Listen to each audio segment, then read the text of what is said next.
how to use Google Tasks in Calendar so you can see exactly what needs to get done and when. Here's how to set it up in just a few clicks. And there's a handy feature that lets you add details, deadlines, and even subtasks so you can keep everything organized in one place.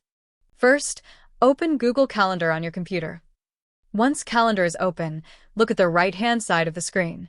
You'll see a vertical bar with several icons. Now find the Google Tasks icon.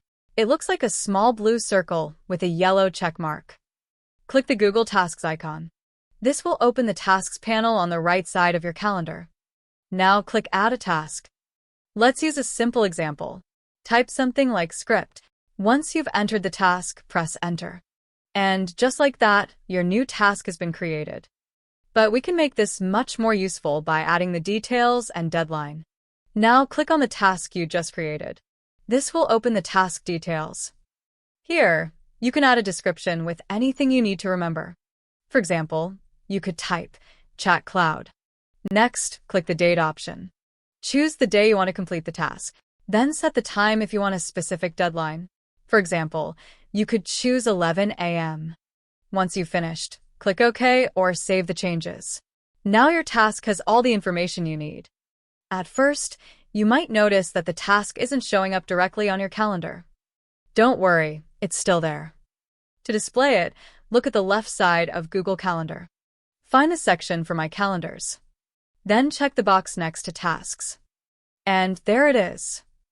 Your task now appears directly on your calendar at the date and time you selected.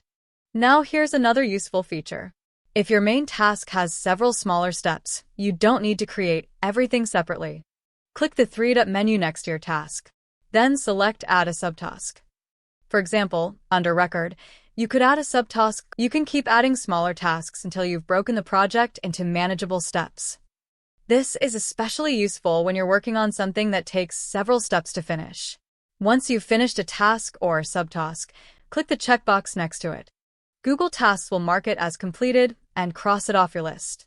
And that's actually one of the best parts. You can still see what you've completed instead of simply making it disappear. So you can quickly look back and see everything you've already gotten done. If this helped you organize your tasks and keep them connected to your calendar, like the video and subscribe for more simple Google and productivity tutorials. And that's how you can add tasks to Google Calendar using Google Tasks.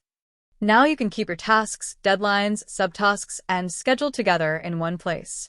Thanks for watching, and I'll see you in the next tutorial.